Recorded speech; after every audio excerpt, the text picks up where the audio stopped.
दोस्तों बहुत बहुत स्वागत है आप सभी का एक बार फिर से। जी हाँ दोस्तों, आज पूरे दिन की कई महत्वपूर्ण और बड़ी खबरें निकलकर सामने आ रही हैं। जानेंगे सभी खबरों को विस्तार से। तो दोस्तों खबरों में आगे बढ़ने से पहले वीडियो को एक प्यार भरा लाइक जरूर कर दें और ताजा खबरों को जानने के लिए चैनल को सब्सक्राइब भी जरूर कर लें। तो देखते हैं पहली बड़ी खबर क्या निकल कर आ रही है। दोस्तों आज की पहली बड़ी खबर निकल कर आ रही है। आपको बता दें कि पंजाब के कई इलाकों से दिल्ली के लिए निकले हजारों किसान। 2 फरवरी तक ऐतिहासिक भीड़ का दावा।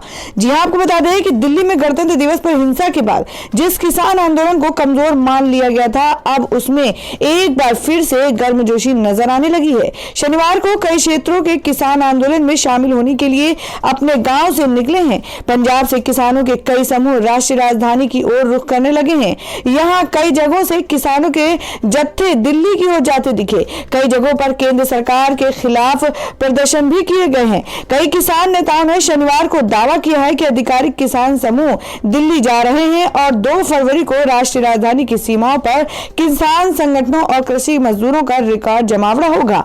भारतीय किसान यूनियन के अध्यक्ष बलवीर सिंह राजेवाल ने कहा कि उन्हें दिल्ली की सीमाओं पर 2 फरवरी को भारी तादाद की उम्मीद है। और दोस्तों में अगली खबर निकल कर आ रही है कि अनशन से पीछे हटने पर अन्ना पर शिवसेना ने कसा तंज, कहा यह अपेक्षित था। जी हां, आपको बता दें कि किसानों के मुद्दे को लेकर पहले भूख हड़ताल की घोषणा करने और फिर कुछ ही घंटों में इससे पीछे हटने पर सामाजिक कार्यकर्ता अन्ना हजारे की आलोचना करते हुए शिवसेना ने शनिवार को कहा कि यह तो अपेक्षित था।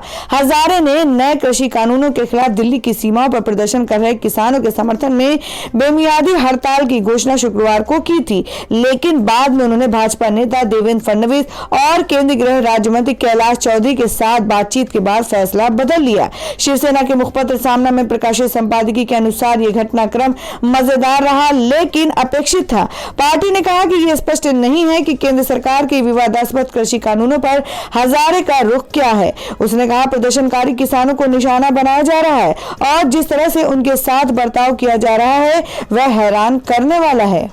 और दोस्तों में अगली खबर निकल कर आ रही है पश्चिम बंगाल से। जी आपको बता दें कि चुनाव से पहले ममता बनर्जी को करारा झटका। राजीव बनर्जी सहित टीएमसी के 5 नेता बीजेपी में हुए शामिल। जी हां, हम बात कर रहे हैं कि पश्चिम बंगाल विधानसभा चुनाव में अब कुछ ही महीने बचे हुए हैं। ऐसे में राजनीतिक गर्मी तेज हो गई है। इस बीच पश्चिम बंगाल की मुख्यमंत्री और टीएमसी मुखिया ममता बनर्जी को करारा झटका लगा है। शनिवार को राजीव बनर्जी समेत 5 पूर्व टीएमसी नेताओं ने बीजेपी का दामन थाम लिया है। आपको बता दें कि राजीव बनर्जी ने हाल ही में तृणमूल कांग्रेस छोड़ दी थी। उनके साथ विधायक प्रबीर घोषाल और वैशाली डालमिया तथा हावड़ा के पूर्व मेयर रतिन चक्रवर्ती और रुद्रनील घोष एक विशेष विमान से दिल्ली पहुंचे और भाजपा के केंद्रीय नेताओं से मुलाकात की। भाजपा महासचिव कैलाश विजयवर्गीय ने इस मुलाकात के बाद कहा वे लोग भाजपा में शामिल हो गए हैं। जानकारी के मुताबिक शाह ने खुद फोन कर बनर्जी से बात की और बीजेपी में शामिल होने का न्योता दिया। पहले गृह मंत्री अमित शाह पश्चिम बंगाल के 2 दिवसीय दौरे पर जा रहे थे, लेकिन दिल्ली में हुए धमाके के चलते उनका दौरा रद्द हो गया। वहां टीएमसी के बागी विधायकों का बीजेपी में शामिल होना तय माना जा रहा था और शाह का बंगाल दौरा स्थगित होने के बाद ये 5 नेता कल शाम तक दिल्ली पहुंचे और शाम करीब 7 बजे के आसपास सभी बीजेपी में शामिल हो गए।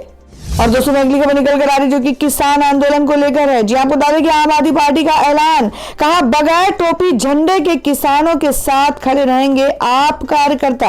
जी हां, बात कर रहे हैं कि गणतंत्र दिवस पर किसानों की ट्रैक्टर परेड के दौरान दिल्ली के लाल किले पर हुए बवाल के बाद माना जा रहा था कि किसान आंदोलन कमजोर पड़ गया।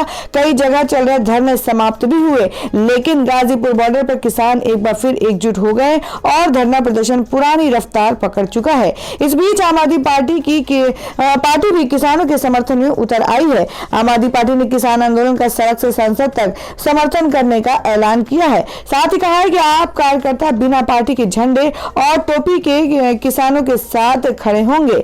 बता दें कि दिल्ली मुख्यमंत्री अरविंद केजरीवाल ने धरने में किसानों के लिए दिल्ली से पानी और शौचालय की व्यवस्था कराकर हर संभव मदद का आश्वासन दिया है। के डिप्टी सीएम मनीष सिसोदिया भी गाजीपुर बॉर्डर पहुंचकर मौजूदा हालातों का जायजा ले चुके हैं।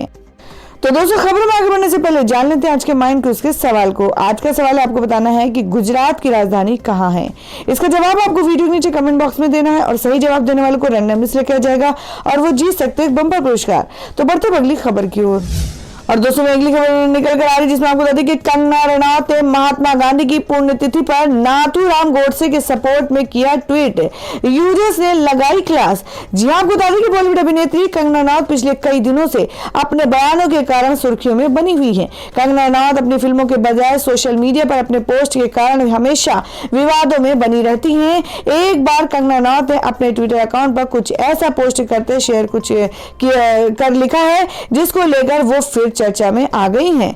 दरअसल कंगना रनौत ने महात्मा गांधी के शनिवार 30 सितंबर को शहीद दिवस के अवसर पर गांधी जी की हत्या करने वाले नाथूराम गोडसे की फोटो पोस्ट करके एक ट्वीट किया, जिसके बाद कंगना रनौत पर लोग जमकर गुस्सा निकाल रहे हैं। हमेशा अपने विवादित बयानों के कारण बवाल मचाने वाली कंगना रनौत ने एक तरफ से इस ट्वीट में महात्मा गांधी की हत्यारे नाथूराम गोडसे का समर्थन किया है। एक्ट्रेस कंगना रनौत ने महात्मा गांधी की हत्या करने वाले नाथूराम गोडसे की तस्वीर और हैशटैग के साथ ट्वीट करते हुए लिखा, हर कहानी के 3 पहलू होते हैं, एक आपका, एक मेरा और एक सच।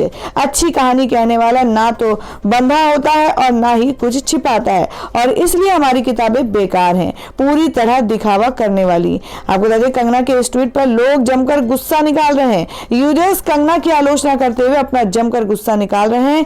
ये पहला मौका नहीं है जब कंगना अपनी पोस्ट के कारण चर्चा में है। इससे पहले कंगना अन्य कई असामयिक विषयों पर ट्वीट करती आई हैं। कंगना रनौत जल्द इस फिल्म में भी नजर आएंगी। वहीं कंगना की आने वाली फिल्मों की बात करें तो कंगना रनौत जल्द ही तमिलनाडु की दिवंगत सीएम जयललिता के किरदार में थलादवी में नजर आएंगी। इसके अलावा कंगना रनौत धाकड़ में एक सीक्रेट सर्विस एजेंट और फिल्म तेजस में भारतीय वायुसेना की फाइटर पायलट की भूमिका में नजर आएंगी।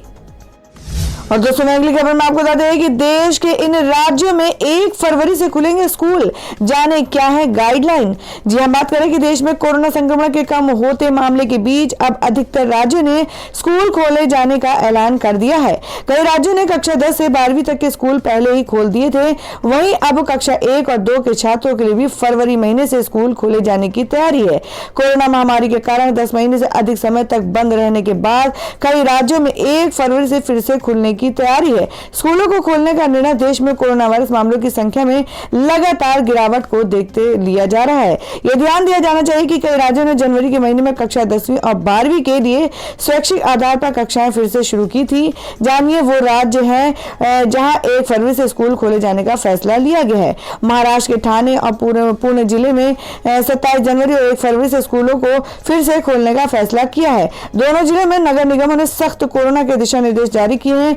पुणे नगर निगम ने 1 फरवरी से कक्षा 5वीं से 8वीं तक के स्कूलों को फिर से खोलने की अनुमति दी है, जबकि ठाणे में कक्षा 5वीं से 8वीं के छात्रों को 27 जनवरी से स्कूल खोले गए हैं। तो दोस्तों खबरों में आगे बढ़ने से पहले एक बार फिर से आपको याद दिला दें कि अगर आपने अभी तक हमारी वीडियो को लाइक नहीं किया तो जल्दी से वीडियो को लाइक कर दें, क्योंकि आपका एक लाइक हमारे लिए बहुत ही महत्वपूर्ण होता है। और अगर आप हमारे चैनल पर नए हैं तो चैनल को जरूर सब्सक्राइब कर लें और बेल के बटन को भी जरूर हिट कर दें। और हमारी पूरी न्यूज को जानने के लिए वीडियो को लास्ट तक जरूर देखें। बढ़ते अगली खबर की ओर। और अगली खबर में आपको बता दें कि अन्ना हजारे के अनशन से पीछे हटने पर डायरेक्टर हंसल मेहता ने कसा तंज, बोले समर्थन देना मेरी गलती।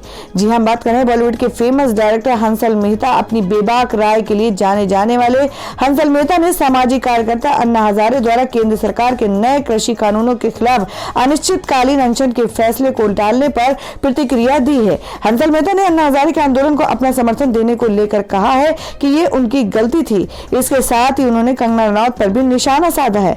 आपको बता दें कि डायरेक्टर हंसल मेहता ने शनिवार को ट्वीट में लिखा कि मैंने विश्वास के साथ अन्ना हजारे को सपोर्ट किया था जैसे अरविंद केजरीवाल को किया था। मुझे इस बात का दुख या पछतावा नहीं है। हम सभी गलतियां करते हैं। मैंने भी सिमरन बनाई थी। सल मेहता ने देवेंद्र फडणवीस से मुलाकात के बाद अन्ना हजारे की ओर से आमरण अनशन को वापस ले जाने की खबर को लेकर भी एक अन्य ट्वीट में रिएक्शन दिया है। हंसल मेहता ने उस ट्वीट को रीट्वीट करते हुए लाफिंग इमोजी पोस्ट किया है। अन्ना ने वापस लिया अनशन।